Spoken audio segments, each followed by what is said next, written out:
October 12th, Kennett, Missouri. Look, of all things, Dangerous Doug Gilbert, the King Jerry Lawler will be in Kennett from 3 p.m. to 7 p.m. King will be signing things. The King will be meeting people, taking pictures with them. We will also have the Hall of Famer Ricky Morton from the Rock and Roll Express, King. We will have downtown Bruno, Memphis Hall of Famer with us. There's going to be so many of us there from 3 p.m. to 7 p.m. at the American Legion, King. Myself, you, Ricky Morton, downtown Bruno. They'll be wrestling that night from 3 p.m. to 7 p.m. If you want to see the King Jerry Lawler, Dangerous Doug Gilbert, King, are we going to be there? I think so, but it looks like we're out of time by now. We'll see you there that Saturday. Hey guys, Ray Russell here, curator of the WrestleCopia Podcast Network, inviting you guys to listen to many of the programs here as part of the WrestleCopia brand, including, but not limited to, the Wrestling Memory Grenade, currently covering the 1988 and the WWF project. You can also listen to the Regional Wrestling Podcast, where we talk the territories, whether it's Jamie Ward with Georgia 81, Roman Gomez with the UWF in 1986, or Gene Jackson covering Memphis in 85. 3 projects going on right now over there at Regional Wrestling. You can also listen to the Wrestling Stoop with the legend himself, Bob Roop. Bob goes back in time each and every week, covering not just his career, but countless stories and interactions with hundreds of wrestling names spanning his 2 decades in the business. But that's not all. You can also check out the Puro Wrestling Academy with the professor of Puro Resu, Mr. Dan Ginnity. Dan and I go back in time and cover the history of Japanese professional wrestling in the English language. And you can listen to all of those shows and more, all part of the WrestleCopia Podcast Network, located over at WrestleCopia.com. That's WrestleCopia.com, and anywhere your podcast streaming needs are met, from Apple to Spotify, Pocket Cast, and beyond. And while you're at it, why not subscribe to our social media guys for all the latest goings on here at the WrestleCopia Podcast Network. Plus, I'm constantly adding old school video clips and pictures from throughout wrestling history. You can follow us over on X, formerly Twitter, at Wrestling Grenade. That's at RASSLIN Grenade. Also, follow and like me, Facebook.com/Wrestling Grenade. And why not subscribe to YouTube.com/Wrestling Grenade. So if you're looking to support that next up and coming podcast brand, please consider making it WrestleCopia.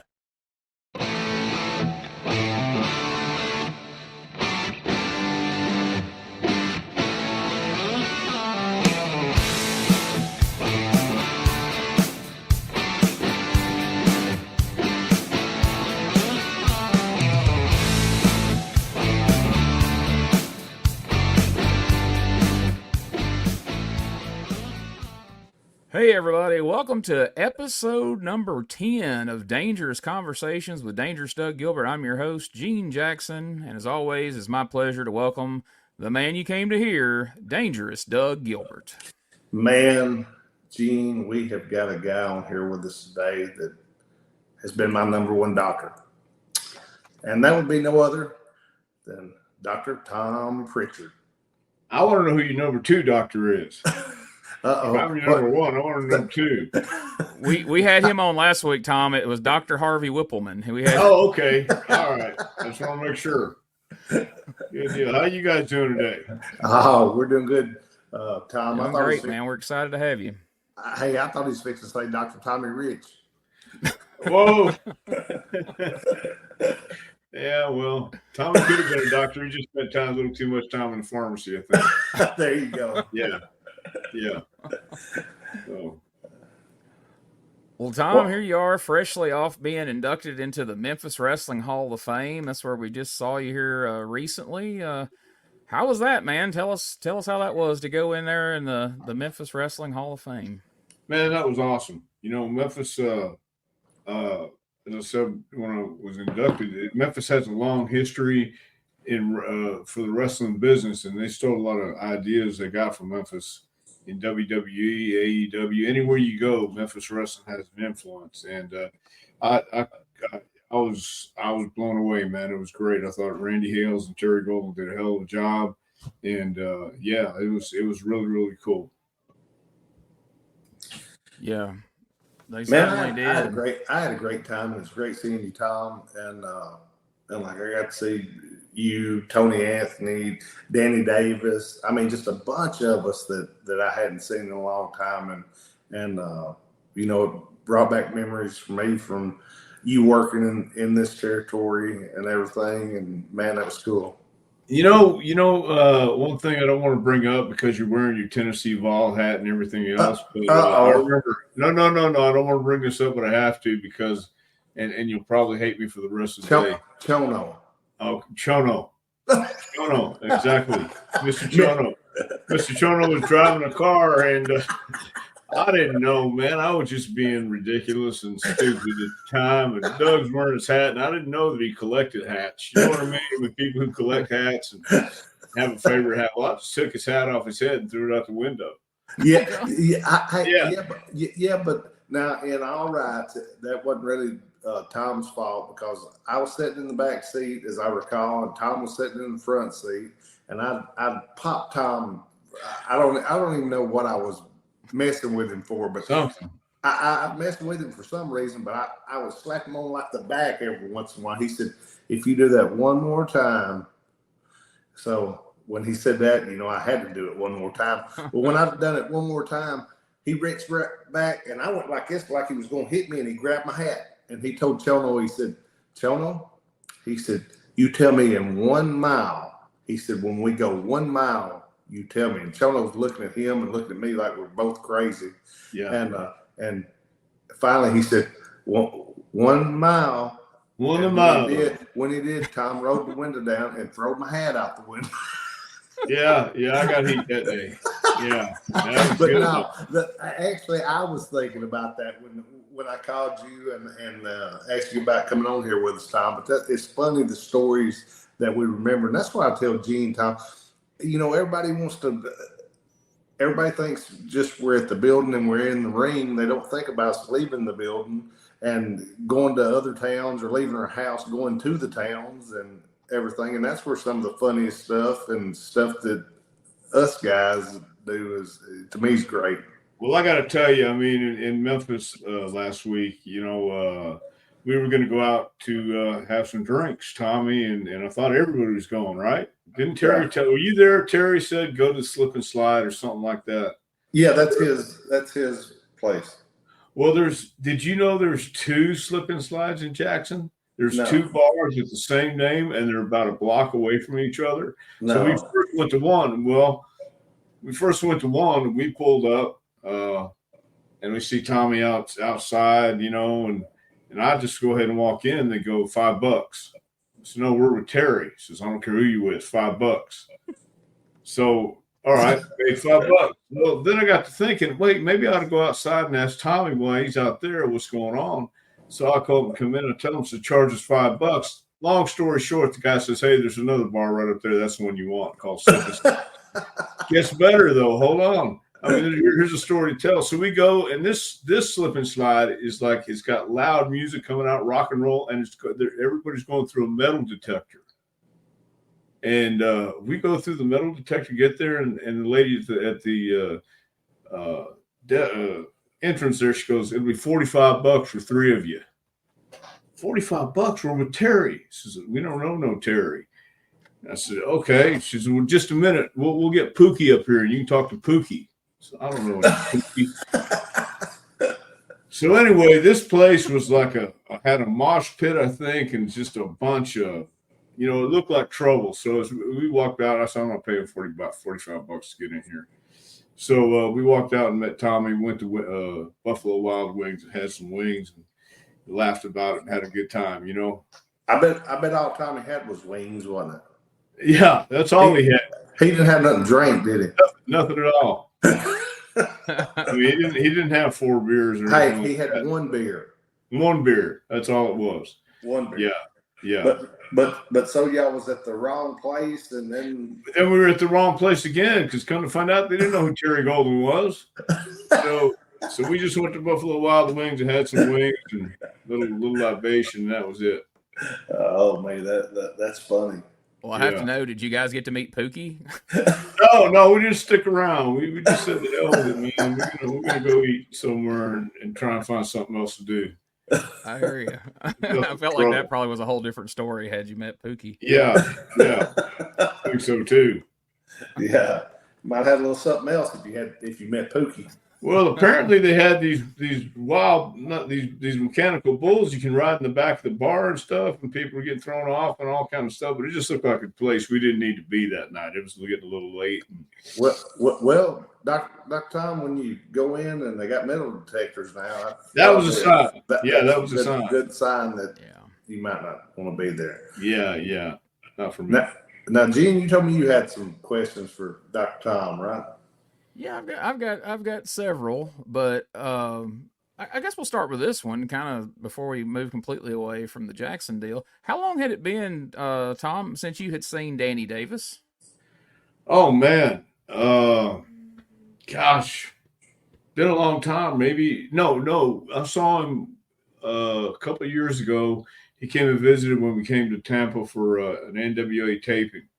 And he came after the show. Yeah, and we sat down and we had a few drinks and talked. I hadn't seen Danny since about 97 or 98, Tom. Wow.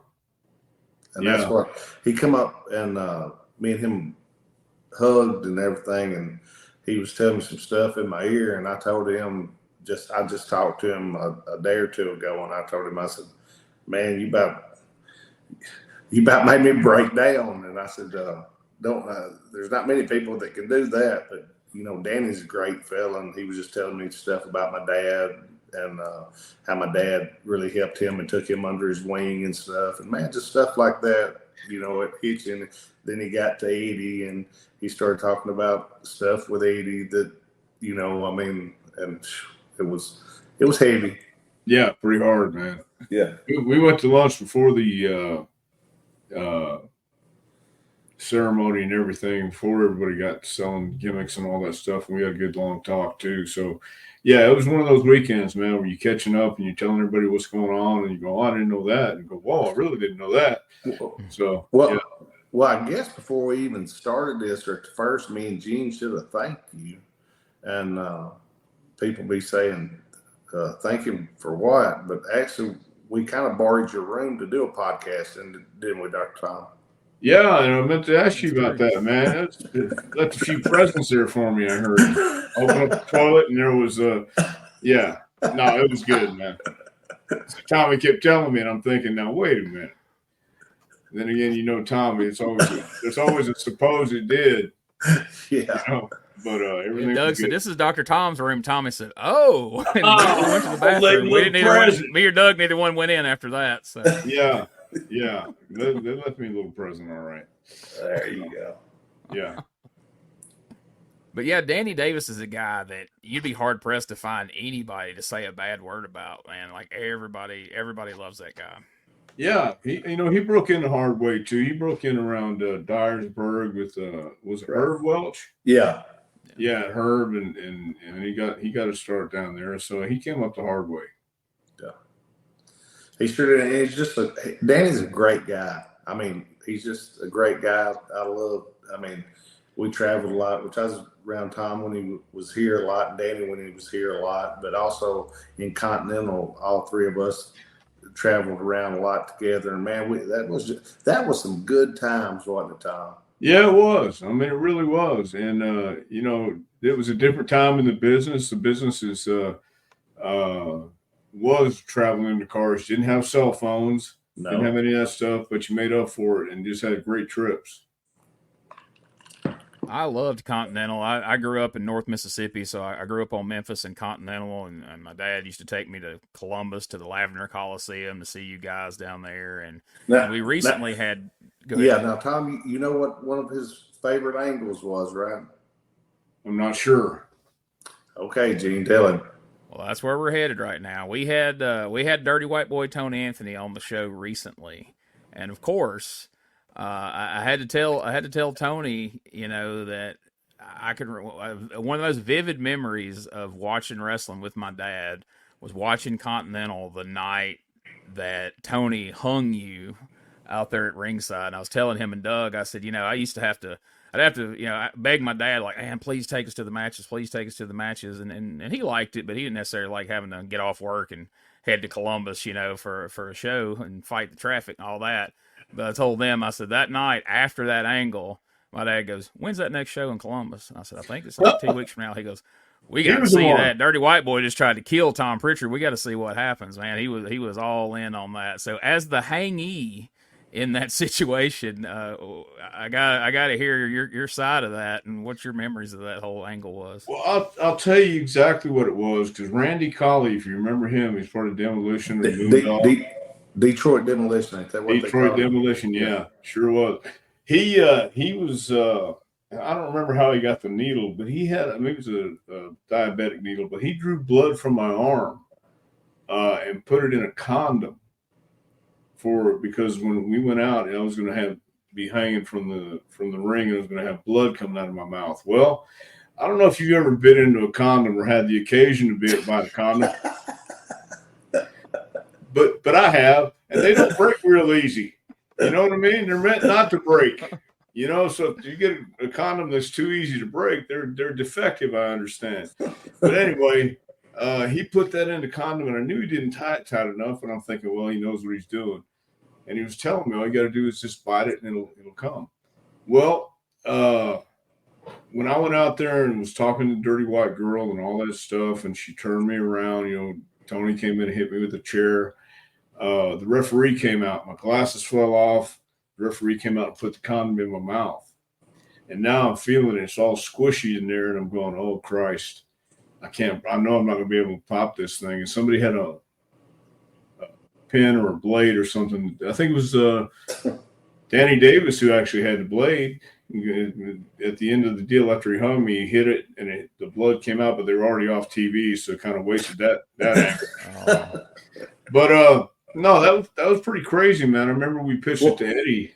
Well, Tom, I look back at a thing and I don't know where you and Tony had done this at, but you said when he was dragging you, and I haven't seen, I didn't see the actual him hanging you or anything, but you said while he was dragging you from, I guess, around the announcer's table to the ring, he's about to choke you to death or something. Yeah. Like that.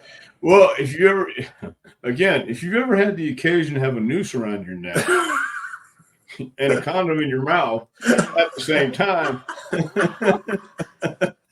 let me just, I'm here to tell you, it tightens up as you pull it. And Tony's trying not to choke me, but it's just tightening up. And my hands are handcuffed behind my back. And it was like a riser where Gordon Soley and Charlie Platt were, and he had to throw me down and then drag me from the floor. And there's no way for me to tell him he's choking me. There's no way to talk to him. And Tom, now, I think Tony told me it was your idea about the handcuffs, wasn't it? Well, it was my idea about the hanging. Eddie says we need something else. I said, what if he handcuffs me with my hand behind his back? Sounds great. Eddie didn't think the hanging was enough, huh? No, he didn't. He said he knew something else too. What else can we add to it? Well, at least, Tom, that hadn't been done. I mean, people had, like you said, they copy stuff, but you add a little something to it. That was a little something to it, wasn't it? That sure was, man. I got the idea watching it when I was a kid. They had a guy named the Hangman, and he put a noose around Nick Bockwinkel's neck. It was just bill him around the ring. It scared the hell out of me. Right. But yeah, that was pretty violent for that time. There was no way. I mean, they couldn't say I wasn't hanging because I was hanging.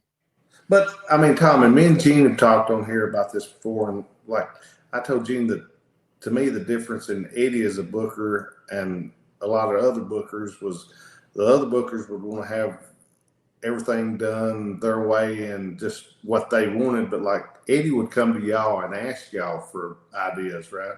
Yeah. Yeah. And I mean, wasn't that cooler? I mean, that was much cooler. It was much better. Yeah, I think so. And we had a great time doing it. We had an angle planned out. He beat me for the title, and they chloroformed me. Then I cut his hair, and then he hung me. So, what he said, his hair didn't ever grow back, didn't he? Oh, wait a minute now. No, I think that's what he said. Oh, okay. I got you. Not what you said. No, I didn't say that. But I want to feel like if y'all had stayed at that second slip and slide rodeo, you might have had a second occasion to end up with a noose around your neck. Ooh, I'm telling you, man. I was looking at the customers in that place, and I went, "Yeah, I don't think we need to be there." And when I told Wildfire, he agreed. Yeah, I got my slides on. I don't need to go in there and get in no trouble. Oh, man. Yeah, that's the last thing I needed that night was to get a call and come get you and Tommy out of something. Yeah, because there's definitely gonna be something in there on Fireball. Okay, Gene, what else was it about the angle that you was? So, I mean, do you remember what that did for business once that angle aired on TV? And a second point to what you were saying, that was one of the things that stood out to me, and it's on my YouTube channel now for people that haven't seen it. Go check it out. Is the different colors you were turning as he was dragging you down? If anybody is like, oh, Tom's just years later, everybody likes to add to these angles and make up. No, man, you were turning red, purple, and blue by the time he got you down to the ring from him dragging you with that noose around your neck. So it was no doubt. I mean, I know you probably got some pretty good acting skills over the years, but you really can't work turning different colors and looking like you were in the middle of being murdered. So well, it struck a chord with me for sure. But I imagine that had to really be a shot in the arm for business, I would think. They were hanging from the rafters. There you go, Ricky Morton. No, but they did. It did actually. I mean, y'all was the angle when Eddie come in that he run with, that right. He knew it was over, and the two guys that could work. And man, I'd watch their matches, Gene, and they would beat each other to freaking. I've been in easier street fights than some of their matches was, or all their matches was actually. Well, yeah. I don't know if it boosted Birmingham any, but I think it did for the surrounding town. Dothan, Montgomery, Dothan, Pensacola, everything. But I don't think nothing at that time. Birmingham was just. Tom, was it just, and you was down there a world more than I was, but it seemed like to me Birmingham was never. I mean, I hear everybody talk about Boutwell Auditorium and everything, and I worked there just 2 times, I think. But while I was in Birmingham, it was like Birmingham just wasn't happening. Nuh-uh. I mean, it don't matter what you did. Well, and I don't think being at the fairgrounds helped any, but it was. The angle was kind of dangerous. Do you think if we'd have been at Boutwell, Tom, it would have been better? Don't know. I really don't know. I mean, but they drew better at Boutwell. Yeah, but in that building, the fairgrounds just wasn't a wrestling atmosphere. I mean, I don't know. It just I don't know if it was. Well, it wasn't a great side of town, was right? It? I mean, that's what I always heard people say, like, "Man, we ain't going to the fairgrounds." Hey, Tom, that's that building I popped over Paul Heyman head at, wasn't it? You threw a boot at him. I remember that. No, Eddie threw a boot at him. Oh, Eddie! I thought that was you who came out. No, Eddie threw the boot at him. Then I tackled him and hit him in the head. And then Tony grabbed me off of him. Remember? Well, you was there. Remember? Well, I was outside the dressing room because I was standing there, and then the next thing I know is he comes hauling out, and somebody throws a boot at him. I thought, well, that was interesting. No, it was Eddie. Eddie threw the boot at him, and then I tackled him and popped him once or twice. But anyway, he deserved it. Yeah. Can we get a little more details of what led? What exactly happened? Because this is all these years I was outside the door. Pretty big tease there, Doug. Well, to be honest, you remember mine and Eddie's buddy John. Would come down. John Gillen. John was following Paul to the building, and John, didn't know his way around very well and everything, and Paul just left him. But like Paul, that's Paul and everything, and it got Eddie highly upset, and then that was one of the bad things. But no, it was chaos. That was that building. Yeah, it was chaos. Yeah, it was for a minute. But anyway,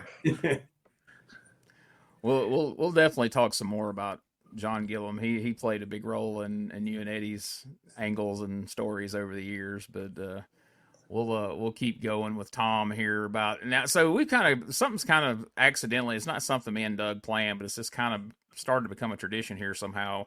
where we always put Jerry Stubbs over on this show pretty strong. And so, talking about Continental, what's your memories of Jerry Stubbs, Tom, and what did you think of working with him? Well, I first met Jerry Stubbs when he came to Memphis, actually, and I worked, I think, 2 or 3 weeks, and then he said, "Nah, I ain't staying around for this." And but I got along with him. He stayed with me when he came into Memphis. I don't remember how that happened, but we rode together, and he stayed with me. And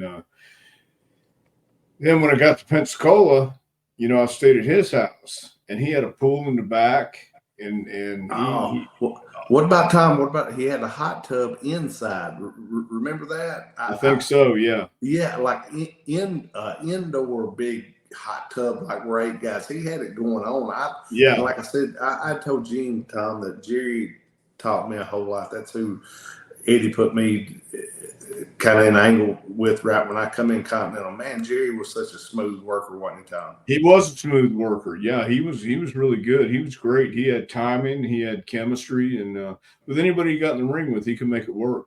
And I got along great with Jerry. Had some fun, had some fun times, had some chaotic times with him too. Because he's one of those guys who'll punch you right in the mouth if he doesn't like you. Oh, he was tough, wasn't he, Tom? Yeah, he was pretty tough. He's a pretty tough guy. Ex-cop. But now here's another thing about the Continental Territory, Gene, and we'll get to Tom. I know you got a lot of questions you want to ask him, but me and Tom was neighbors in the Continental Territory. Now, we were. There was my apartment, then there was a pool, then there was Tom's apartment. And I'd go to Tom sometimes say, peck on the door. I wouldn't get no answer. I'd just walk on back, go to the pool or something, or go back to my apartment. Then I'd catch Tom at the pool, and we'd mess around a little bit and everything. But I laughed. The guys that asked me, say, "What'd you and Tom do today?" I said, "I couldn't get him to answer the door today. I don't know what Tom did today." Well, I was a little antisocial at times, and there's still times when I am antisocial. I can't explain it. I might have been busy concocting a concoction. Hey, I think you're in a lot better place in life now than me and you both are than we was then. Whoa. Yeah, definitely, man. There was a whole lot of stuff going on. Hey, but I had great times during those times, down there and everything. Me too. Me too. Yeah, there's I know from the fans' perspective, it was some great wrestling that went on back there, and I was always a huge fan of it. So it's fun to me to hear some of the other side of it. Some of the stuff you guys did. The stories about these hotels and apartments and different things that you hung out at, and to see where a lot of guys went from there in their careers, because there's people at all different stages of their career. You had guys that had been around a long time. Then, like we've talked about, you had Sid there that was just starting out, and Doug, you were early in your career there and learning from guys like Jerry Stubbs and Danny Davis. Oh, I had all the guys like Tom, Jerry, Danny. All the guys. There was so much talent. Tony. Tom. That was a heck of a crew there at that time, wasn't it? That was a heck of a crew, and I got there. I lived in Pensacola first, and then moved to Birmingham, and most of the guys then were in Birmingham. But yeah, for the most part, it was a hell of a crew. Shifting gears to kind of you have to forgive us, Tom. We kind of jump all over the place here on this That's show. Great. We don't really follow a timeline, but a guy that you mentioned in your Hall of Fame speech, and I know was one of Doug's very best friends that you feuded with quite a bit there in Memphis early in his career, and I know that I heard him say in interviews over the years that he credited you with being a guy who taught him how to wrestle and when and why to do things. Brian Christopher, could you talk a little bit about working with Brian early in his career? Yeah, I remember. I don't remember. I think it might have even been Danny. Came up to me one night in Louisville and said, I was working with Brian. He says, "Beat the shit out of him." And I said, "Whoa." He says, "Yeah, he's a punk. He doesn't listen to anybody." And I thought, man, that's not the way to do it. So I took Brian off to the side and said, "Hey, man, I'd worked with him a couple times, and he didn't trust me yet because he was very he was rushing, and he was kind of wanting to make sure he got his stuff in, and it wasn't time yet. So I told him in Louisville, I told him to say, hey, listen, man, I'm gonna tell you something. Just hear me out. So nobody likes you. Nobody wants to work with you. And he looked shocked. Nobody had ever told him. I said, if you will, just listen to me out there. I promise you, I'm not going to eat you up. I'm not going to try to get over on you. Just listen to me out there, and I promise you we'll do this. And he did. And from then on, he listened to me. And not saying that I know everything, but I knew what he was trying to do. So. And Tom, a funny thing, Brian told me this story, and he told me exactly everything you said. And he said, you also said, and a lot of these guys, with you being like you are, it's you, but a lot of these guys don't like your dad either. So they aren't going to want to teach you anything. Yeah, probably so. I probably said that too. But, it's one of those things where, I've been in that same position where my quietness sometimes, my kind of stepping off by myself, I can't explain it what was going on then. I know a little bit more now, after therapy. But Brian always, just me and him talking and everything, Tom, we talk about everything and work against each other so much, but he always credited you for a ton of the stuff that he learned. Well, that was nice of him, because he really did learn a ton of stuff, and he went on and had a pretty good career. And I like Brian, I really do. And he just I think he just, because of who he was, I think he was constantly trying to prove it. You're right. You're right. Yeah. I love Brian. Me and Brian was, freaking best friends. Time traveled together everywhere. Did everything together and everything. But yeah, he always, spoke. If anybody ever said a word about you or whatever, you was the guy that he'd credit for as far as chemistry and teaching him as far as why and when and what needed to be done. I thought that was really cool. Yeah, I think that is cool, man. I remember we had a match in the Mid-South Coliseum for each other's cars, and we had to drive the car inside the arena. And I forget, a Cougar or something, whatever it was. And then Brian had the other car, and his girlfriend was sitting in the car. After the match, I grabbed a Coke, and she had the window down, damn it. And I would have thrown it on the window, but I got so far, I couldn't not throw it, and I threw it on her. You know what I mean? I remember times like that, and he was pissed, she was pissed. It wasn't good. But I had the drink. I couldn't very well just put it down and walk away. Yeah, I'll remember that one forever. Oh, that's funny. Yeah, man, that was one of the fun things about the Memphis territory, the weekly nature of it. You had those types of stipulation matches where you got guys, it starts out, it's just a feud, but then there's a belt involved, and then it's belt versus the car versus the hair versus your house versus your dog. Well, and it's funny, Tom said that I won Brian's vehicle.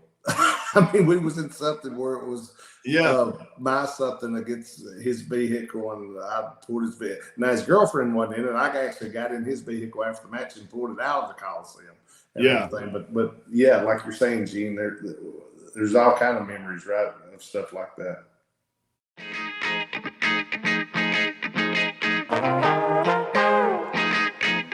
Hey, it's Bob Smith, and guess what? The Outdated Wrestling Hour is now part of the WrestleCopia Podcast Network.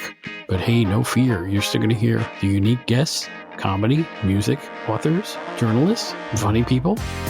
Who knows who's going to end up on the Outdated Wrestling Hour? Remember, it's all new and all old.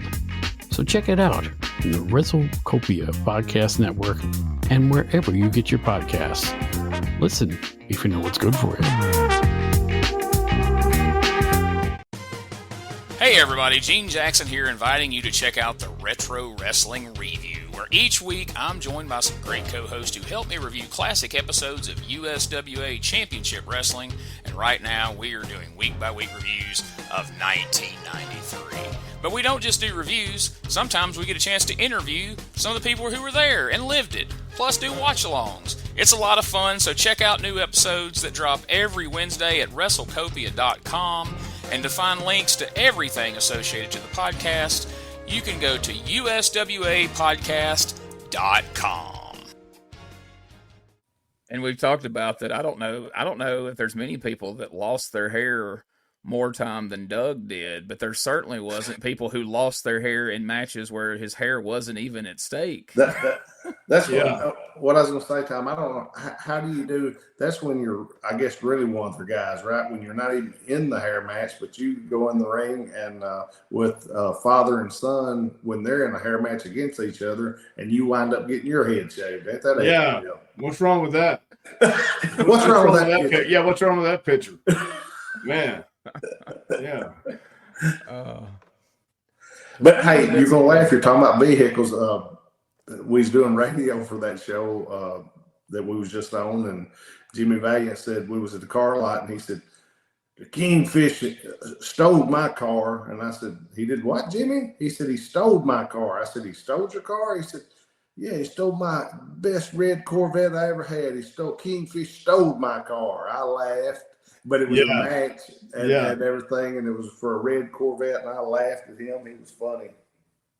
Well, there, you know what, and just real quick to go on that, I was with Handsome and Tommy and Jimmy Hart in St. Louis a couple months ago, and he was talking about a red Corvette that he was driving, and then Jimmy had to get in to take it to Jerry Jarrett's house, and he said, he called up Jerry and he said, I think we got a problem. I said, what's that? He said, there's marijuana seeds. In the car. Have you heard about this? Well, couldn't find out. It wasn't marijuana seeds. It was the sesame seeds. Oh, that's funny. From a McDonald's hamburger. So Jimmy didn't smoke pot back then. So yeah, it might have been that same red Corvette until Kingfish told on it. Oh, that's funny. Yeah, I thought that was good. Yeah, that's cool. So speaking of matches at the Mid-South Coliseum, a match that happened at the Mid-South Coliseum that I was there for that took place between you guys is in 1996. Tom, you're a member of the Body Donnas teaming up with Chris Candido, and the Godwins are involved, and Doug and Tommy, y'all faced off in a three-way tag match in a WWF show at the Mid-South Coliseum, and it was an afternoon show. And there was a huge card. I actually got a poster of it over here. Oh, that Tom, he's talking about that USWA against the WWF deal. It was Lawler against Bret Hart, Brian against Tatanka, and you and Chris against me and Tommy against the Godwins. You remember that, Tom? Wow. Man, hey man, that was cool. Y'all freaking put me and Tommy over like $1 million, which I mean, and y'all was the champions at the time. Wow. Well, and that was kind of in that however many months we held the titles. But yeah. Well, how many ever months y'all was the champions, and I mean, but y'all made me and Tommy, I mean, y'all put us over like $1 million, and I mean, it drew great. I don't know, Gene probably knows what it drew. It was I don't have an exact figure, but it was a big house because we were sitting up towards the top because it was kind of a last minute thing. Me and my little brother was like, you want to go to that? And like, yeah, I was like, well, hell, let's go. And we took off and headed up there. And we thought, all right, so it's the Godwins and the Body Donnas. Like, there's no way our home team's going to end up winning this. Doug and Tommy's probably not going to win. So when you guys won, we were over the moon. We're like, oh my God, they beat the WWF teams. That's awesome, But there was a ton of stars on that show. Like I said, Shawn Michaels and Owen Hart had a great match. There was a pay-per-view in Louisville the next day.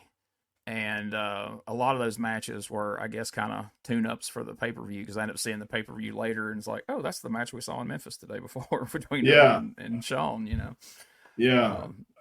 Well, they like doing stuff like that. Yeah.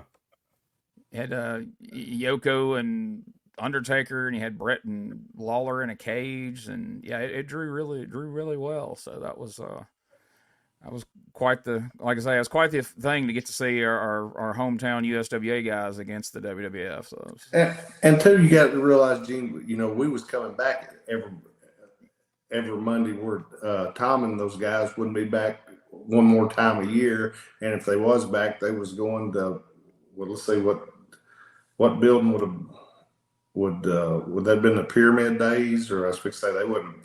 No, I don't even think the Pyramid was there yet, or was it? I don't know. 96. Yeah, it was. I think around then. I think it was around. Yeah, I think it was around then. But that's what I'm saying. WWF wouldn't have run the Coliseum. They would have run, if there was something else, they would run it. Is what my point was. But anyway, like I said, it didn't bother them none. Like I said, Tom and them was traveling all over the world at that time during those, when y'all was the champions time. Y'all was on the road every day, right? Yeah, pretty much. So how did you enjoy teaming with Chris Candido? I'm sure you didn't love shaving your head and, becoming. Well, I'll tell you, man, it was but yeah, not really. Not really. Didn't really enjoy that too much. But Chris Candido was a great guy, and I enjoyed teaming with him. It's the rest of that package that kind of, rocked the boat a little bit. But at that time, I was going through some stuff. Chris was going through some stuff, and we just made the best of it as best we could. But I was, I tried traveling with him and Tammy one time, and that was all it took. I couldn't do it. I just couldn't do it. So I pretty much found another form of transportation. So you found another riding buddy or two. I sure did. Yeah. And see, I've told Gene that before, Tom, and people don't understand. They just think we all are big buddies and we all just go everywhere together and go to each other's houses, but there's not. But and I mean, I wish more of us would have probably got along, but I was explaining to him, maybe you, me, one or two more, would hang out, but then, it would be a different bunch, but you'd have 8, 9, 10 different cars of people going different directions. I mean, people think all the time, oh, everybody's friends. They all go together. They go to each other's house. Well, that's not the reality, right, Tom? Not always. I mean, sometimes it's just, it's a matter of when you're off the road, you want to be off the road and you want to just kind of chill, Right. Or sometimes even on the road, you just want to. Well, that's what I was telling, but that's, I think, the perception, people's perceptions, we're all going to the same place, like they think we're together. But I told him, it might be me and you, and we might not care about being around another, some of the other guys, and we might get a car and just go our own way. But everybody had their own. It wasn't like everybody was great buddies, like everybody, always thinks. Right. But I mean, for the most part, everybody got along. Try to. Yeah. Right. Try to. Yeah. Yeah. Done our best anyway, right? Well, especially me. I do my best all the time. try to get along, But my best sometimes isn't good enough. You know what I mean? So there you have it. Hey, I think that's all of us, though, Tom. Yeah. Taking the money aspect out of it as far as what you were making at the time. But if you look back over your career, Tom, from, the Continental days and then Memphis, the different stages you were there, of course, your time in Smoky Mountains, one of the heavenly bodies, up through the WWF, what would you call your favorite era of your career as far as just enjoyment, having fun? Hey, Gene. And I want Tom, if you will, talk a little bit about his Louisiana days. You kind of left that out too. Yeah, my bad. Oh, you know what? Yeah, because I remember coming home for Christmas. I was in Oregon, and I flew home for Christmas that year, and I went down to see the guys, and I saw Bill Dundee, and I told him, I said, hey, I've been a year in Oregon now, so if there's anything happening, it was right after the Rock and Roll of Midnights, big run there. And Bill called me up about a month later when I came back, and I came to Louisiana. And that was a good experience for me because, all I wanted to do was wrestle back then. You did 3,000 miles a week. And I was living with Brad Armstrong and Tim Horner. But Louisiana is where Bill Watts, saw me and he asked me if I ever thought about being a heel, and I said every day. You know, I was just in that place, you know, where I get sometimes. And Tom, Bill run Houston, which Houston being kind of your home and everything. That was a good thing. You had to enjoy that, didn't you? Yeah, it was great. I got to come home, wrestle in my hometown, got to turn heel and be a heel in my hometown. So yeah, it was awesome, man. It really was. You know, you stayed busy, and if you were young in the business and wanted to break in and learn and listen and have a good time all at the same time, you know, your life was wrestling. That was a good place to be. Right. Well, that's what I told Gene. I graduated, Tom, the next day after I graduated. I started in the Louisiana Territory, and I was telling Gene about how many miles and everything. But, man, it was great, though. You got to work every night. And a lot of times, you know, with Watts, it was twice on Saturday and maybe twice on Sunday. Twice on Saturday, twice on Sunday. Yeah, it was just like that. And so you got to, you know, I named a few of the territories that I was able to see, but I mean, you worked in a majority of the territories in your career. Is there a territory that you wish you'd have got an opportunity to work in that you didn't for one reason or another? Is there a territory you actually didn't work in, Tom? Yeah, I didn't work in Charlotte territory. Oh, and okay. I didn't work there. I mean, I worked some shots in there, but I never worked the territory. And I think that would have been an experience too, because they were like Watts. They were running all over the place. Right. Well, you know, the story I've always heard was that when Dennis Condrey left, you know, up and kind of disappeared overnight in the Crockett territory, that Jim Cornette's first choice as a replacement in the Midnight Express for Condrey was you, but Dusty had Stan Lane, you know, already in the queue because of taking over the Florida territory, and so Stan kind of ended up in that spot by default. I mean, that would have been something to see you and Bobby as the Midnight Express in '87. How do you feel about that? Would that have been, you think it would have made a major change in your career had that been the route you went? Well, it definitely would have made a major change in my career, but I don't know that I was ready for it. I mean, I was in Continental when that happened. And Adrian Street's the one who told me, he said, Jimmy's been trying to get a hold of me. But we were on one of those 4-day loops. I think we went down from Birmingham to Pensacola and then Panama City or something like that. And we were, you know, staying in a hotel for like 3 days in a row.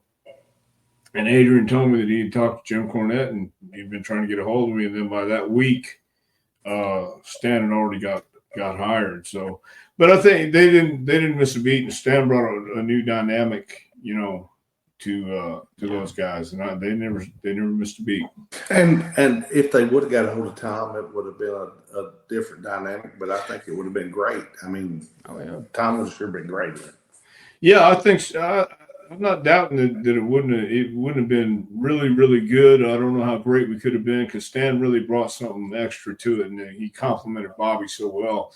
And Stan had already been part of the Fabs, and he had already had that taste of what it's like to work on top in that capacity, you know, where they're relying on you know, the Fabs in Memphis, and they got over they got over great. Let me say that. So I think that was another reason that they put him in that spot. You said a name there that I want to circle back to that I love hearing stories about this guy. I find him fascinating. Do you have any fun stories or memories of Adrian Street? Yeah, he was one of those guys that he had the gimmick, you know, and it was obviously meant to be portrayed as either gay or whatever. And back then, you know, that was always a heel. Yeah. But once he got in the ring, then he wanted to fight you like a wrestler instead of doing the gimmicks. You know, he would kind of pinch on your ass or do whatever it was. But I mean, he was actually a wrestler, right, Tom? Yeah, and he'd tie you up in knots and make you, you know. And I'm thinking, why are you beating up the baby face? But yeah, you know what I mean. And he would, and nothing you could do about it because he puts you in these crazy holes and do stuff to you, and then he'd be like a regular wrestler. But coming and going to the ring, he'd be, Exotic Adrian. And once you got in the ring, though, if you couldn't hold your own with him, he'd eat you up. Yeah, that's what I always found fascinating. Like you said, he played that gimmick where you thought he would get in there and was going to probably be a chicken shit heel and run and prance around and all that. But then he'd get in there and just tie people in knots. And like you say, and sometimes make a fool out of the babyface in some instances if they couldn't hang. And it was almost, from a psychology standpoint, if you understood that side of it, it was almost kind of like a head scratcher, like, what are we doing here, But right. Yeah, that's how I felt every time I got in the ring with him. So what the hell? Jesus. Yeah. So, you had a great career in the ring, but you have also made a huge mark on the business with all the guys. We talked about within your career, guys like Doug and Brian Christopher and all these different people that you've helped along in their career. But, since in training, especially all the training you've done for the WWE over the years, you have trained some of the biggest stars, guys that have already been put into the Hall of Fame in the last, 20 years. And you now have a actual school of your own in Knoxville. Tell us a little bit about how that came together and how it's going. Well, Glenn Jacobs was going to run for the mayor for Knox County. And we were doing campaign stuff with him. And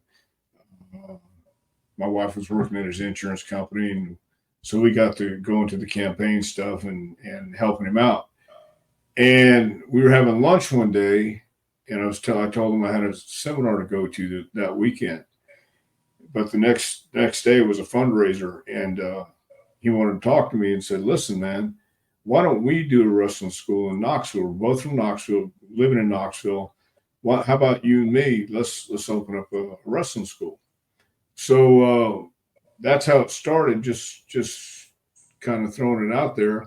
And Glenn won as mayor of Knox County. And he's obviously got a lot on his plate right now, but I teach the guys, 5 days a week in La Follette, Tennessee, which is like 45 minutes from Knoxville now. We got thrown out of our other place in Knoxville after 5 years. But now we've been doing this 6 years.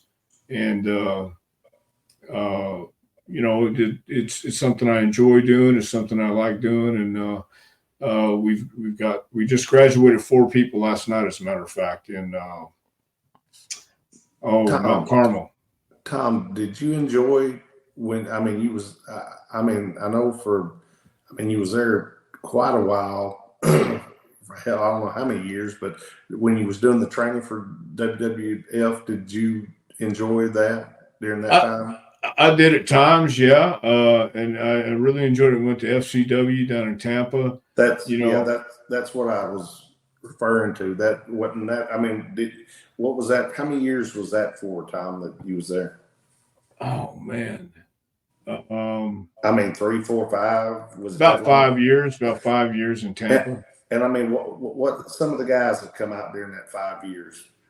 Seth Rollins, Roman Reigns. They're top guys.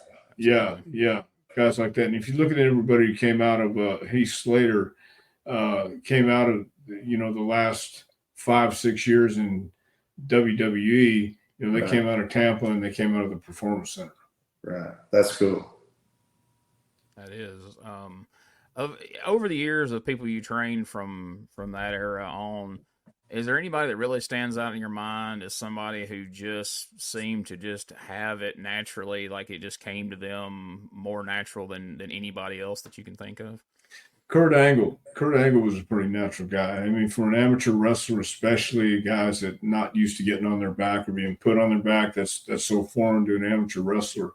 But Kurt understood it from day one. I told him when we got in the ring the first time when we lock up, I said, "I have nothing to prove to you, so don't stretch me. Don't try anything, please. I'm begging you." So, but no, we locked up. He locked up great, and he got it, man. He understood. And on the other aspect of that, Tom, is there anybody on top of your head that when you first started working out with them, you thought they might not get it and they really caught on? And Mark Henry, I wasn't too sure about. He was an Olympic weightlifter and he had his ideas about things, and I wasn't sure he was going to catch it, man, but he did. He got on. Man, that's great, ain't it, Gene, to hear some of these stories. It is. Yeah, Kurt Angle is such an interesting case because so many of those guys, like you said, the Olympic types and the amateur types, it's so hard for them to catch on to, like you say, not only just the working aspect of it, but the personality of it. It was amazing to me what a natural personality and how he took to that side of wrestling, the promos and the humor and the backstage segments and things like that was really amazing. Yeah, he was a good guy outside, man. We would have dinner, and he knew how to tell stories. He had a lot of good stories too, and he was a pretty charismatic guy. So when you have people coming in these days who are signing up from the school, how different are the prospects of people who are wanting to get in the wrestling business compared to, we'll make a couple of different comparisons. One, compared to like the days when like you guys broke into the business, and then even like in the days 10, 15 years ago, as you were first going into doing training for the WWF. How different as today's person who's interested in breaking into the wrestling, their mentality, just them as people, as the people who took an interest in wrestling back then? I think the perception these days is anybody can be in the wrestling business, so to speak. And there's a school on every corner, which we're just as guilty of. You know, there's a wrestling school out there. You can go to wrestling school and then become a wrestler. Back when Doug broke in, you had to know somebody who knew somebody, and it was a real secretive, mysterious business. And Tom, but you had to be able to be in the business. Like you said, yeah, there's a wrestling school on every corner, but on 90% of those corners is probably somebody trying to teach that don't know. Right. And like you said, and you might have had to know, like you said, somebody at our time to get in, but if you couldn't do it, you wasn't going to be in the business long. Yeah. You was gone. Yeah. And these days, you know, you can get in, and anybody will book you. They can run a show on every corner too these days. And that just back then there was not that I'm for commissions, but I mean they had more commissions. They had people looking out for it, and it wasn't easy to get a license. You know, promoters kind of kept their licenses real tight knit, you know, in the towns they ran, and it was hard to get a license to promote, much less wrestle. And it was just a whole different. The business was different back then. The guys were different back then, you know, and of course everything changes. Not saying we can do the same thing we did in 1960, but at the same time, you know, you still have the basics and fundamentals. It's still blocking and tackling. You're still trying to hit the ball over the fence. You still got to do the things that are necessary to have a strong foundation to do it. And here's the thing, Tom. You're around world these guys a lot more than I am and everything, but like at the seminars and different things. But I was trying to think. I had actually a question for you, but we went over who got it the most, who you didn't think. What is there? Do you have right now? How many students do you have at your school now, or do you do like 2 or 3 week seminars, or how do you? We do 3 12-week sessions a year, then 1 10-week session. We're getting ready to do our 10-week session at the end of this year. And this last class, we only had 4 students. So I mean, I've had as many as 22. I've had as little as 1. And but we do 12 weeks. They take a week off, do another 12 weeks, a week off, 12 weeks, a week off. Then we do 10 weeks, and we do Christmas. And we start over at the first of the year. Okay. So I'll ask you one more question along those lines, and then we're going to have you kind of tell people, if they're interested in getting into the wrestling business, how they can contact the school and what they would need to do to sign up. And Gene, just 1 second. I know what it was, Tom, that I was wanting to ask, but also I hear a lot of people now say that people comes to wrestling schools. Like you said, there's a ton of them, but there's not a ton of people that they should be going to their schools. But they say there's more people like now that wants to be actors. It's not so much I mean, they want to get into it's like actor type people, not wrestling type people. Is that the case? Yeah, I've seen that. I sure have. I've seen a lot of people who think all they have to do is flip, flop, and fly, and then they're in the wrestling business. Hey, man, I can do good stunts. I've heard that too. And that wasn't it. You still have to learn how to lock up. You still have to learn footwork. You still have to learn how to move around and do the simple basics from a headlock to a waist lock takedown or hammer lock. A lot of people don't realize that, so they just think they have to do the good moves. And Tom, it still works, don't it? I mean, it does if you know how to. It's not the holds you do; it's how you do the holds you do, and in between the stuff. It's the in between moments that people forget about. One thing about wrestling in the past several years is women's wrestling has really evolved a lot from what it was back in the day when you'd have your women's match on the card, and a lot of the matches were all very similar. Do you find you have a lot more interest from female students looking to get in the business, and do they seem to have a different mentality from what the women of the past did when they got in? I had one woman this last session. She's tougher than all the guys. You know what I mean? Right. She just I've had as many as 4 women at one time in the class, but to do this you really have to be dedicated and responsible about showing up. And some women just to do this, number one, you have to be a little crazy, but as a woman especially, to want to do this and take the bumps and do the same thing the guys do, it takes a lot. So I give them all the credit in the world for doing it.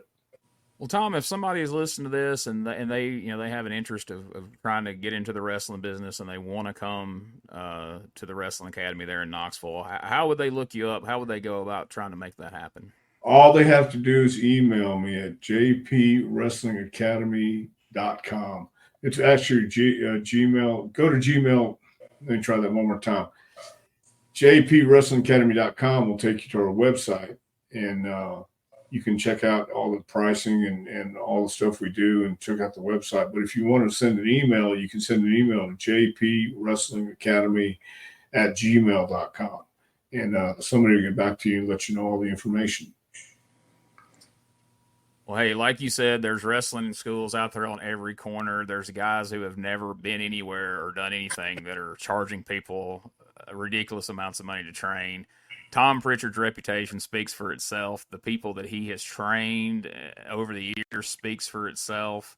So if you want to get in the business and you want to be trained by someone who has been in the business, who has been successful in the business, who can send you down the right path to actually succeeding in wrestling, not just, being the big hit at the Armory down the road from where you live, this is the man you need to reach out to. You ain't kidding. He sure is. And also, like I said, we just tell, like I said, Tom, like I told you, we like to have a good time on here and talk about different things and everything. But now it's funny how certain things you don't forget. And I think this was like an exit 56 at the Brownsville exit, like going to Memphis. What about the time you got out of the car at the gas station and what the guy say? Ain't you Dr. John? No, that was at the center outside of what was it? Was it Pipkin Center? Pipkin Building, yeah. Pipkin Building is outside the Pipkin Building. That's where that happened at. Yeah. Tell Gene this story. Well, I was with Road Dogg and maybe Jeff Jarrett, and we're walking out the Pipkin Building. This dude comes and says, "Hey man, you Double Jeff. Hey, you Road Dogg. You Dr. John Richards." Road Dogg said, "Yeah, you Dr. John Richards." Yeah, man. Hey, I've called him Dr. John ever since then. Yeah, a lot of people do. Yeah, Doug has referred to Dr. John. Actually, I was going to slip that in and be like, we want to thank Dr. John Richards for doing the show with us. There and you see go. if we can prompt that story out of you there. But I answered all names. Yeah. Yeah, we got to, don't we, Tom? Yes, sir. Yeah. No kidding.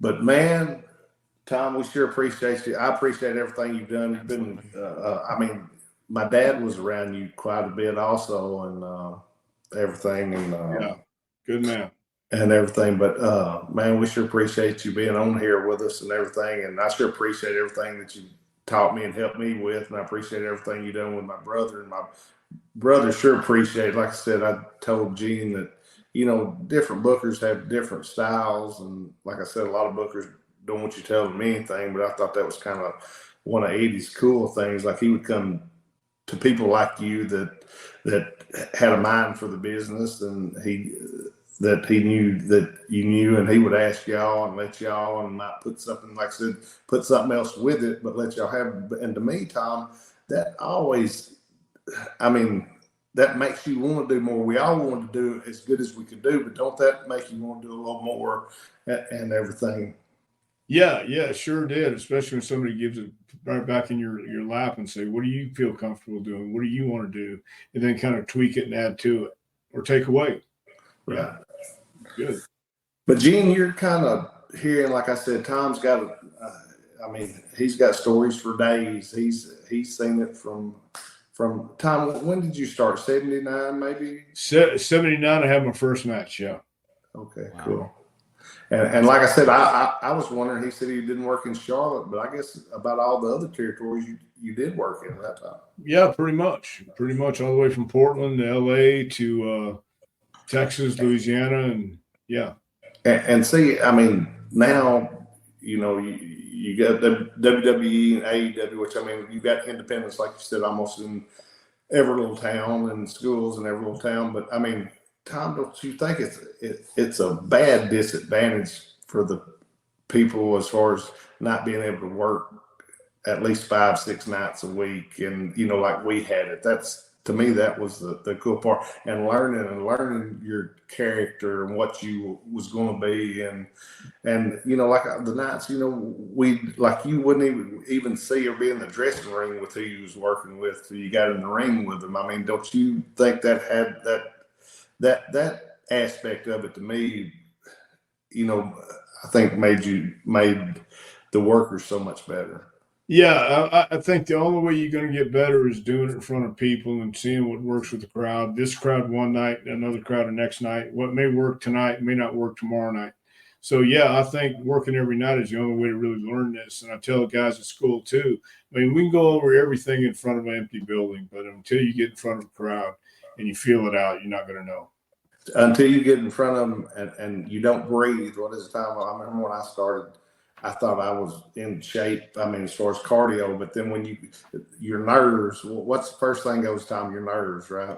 Yeah, and you're going to blow up. So, and the hardest thing to do is slow down and relax.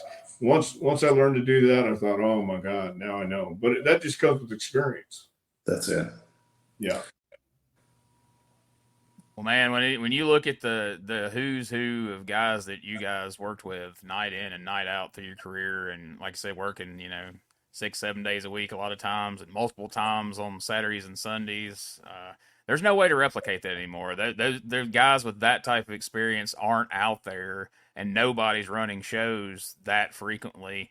There's just not an opportunity for people to get the kind of experience that you guys got coming up through the territories, and it's a shame, but it's just a fact of life, Yeah, it's non-existent, man, but I still think that's the way to do it. There's certain things you got to do to figure it out, and to have somebody with more experience than you who understands and knows how to do it. And so you slow down, sit here, come up, hit me, no, go back down. We're going to make it a little longer. And that just, yeah, you're right. It doesn't exist anymore.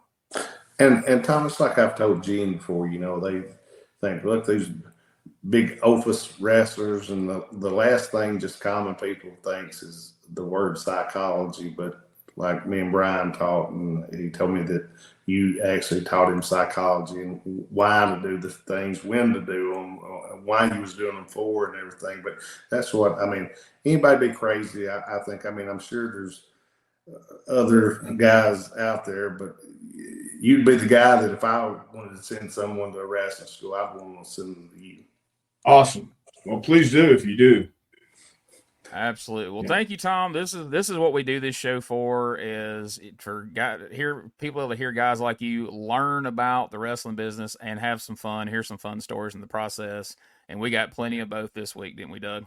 Oh yeah, like I said, old Dr. John there, he could he could tell you stories for days, great stories. I mean, I've traveled with him and worked with him, and like I said, he's been, man, it's just cool to me, Tom, like you talk about the territories and like I said, the stories and like at all the territories, like I said, I tell Gene, people wants to talk bad about stuff and everything. There's so much actually fun stuff that when we left the building and when we went and we go to the hotel and go do things that we laughed and had fun. And, people wants to be downers so much these days. And to me, I told Gene, man, why can't we just talk about fun stuff? The good times, yeah. Right. I had a lot of great times. That's where I met Tommy and Brian Armstrong in Atlanta, Georgia. When I first met Tommy Rich, I couldn't believe it, man. He was insane. He's still insane, but in a good way. In a good way. You know what I mean? And Tommy's never changed. No. Exactly the same, I think, from when he's probably started to right now. Yeah. And everything. But hey, Tom, man, I sure appreciate you being on the show with us. And like I said, if there's ever anybody that asks me and Gene about wrestling school, you'll be the one that we'd tell them to go to. Awesome. Thanks, guys. I appreciate it. Good deal. Thank you, Tom.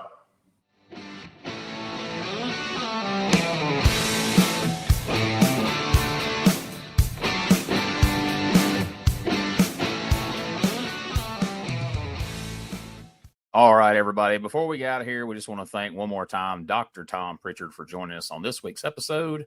And I just want to remind everybody where you can catch Dangerous Doug Gilbert coming up very soon.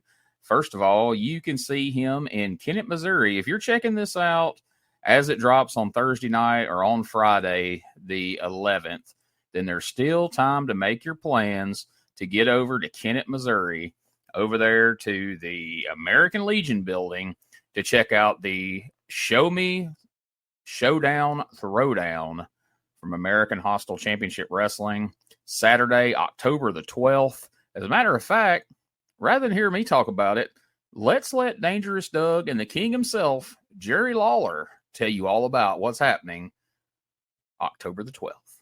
October 12th, Kennett, Missouri. Look, of all things, Dangerous Doug Gilbert, the King Jerry Lawler will be in Kennett from 3 p.m. to 7 p.m. King will be signing things. The King will be meeting people, taking pictures with them. We will also have the Hall of Famer Ricky Morton from the Rock and Roll Express, King. We will have downtown Bruno, Memphis Hall of Famer with us. There's going to be so many of us there from 3 p.m. to 7 p.m. at the American Legion, King. Myself, you, Ricky Morton, downtown Bruno. They'll be wrestling that night from 3 p.m. to 7 p.m. If you want to see the King Jerry Lawler, Dangerous Doug Gilbert, King, are we going to be there? I think so, but it looks like we're out of time by now. We'll see you there that Saturday.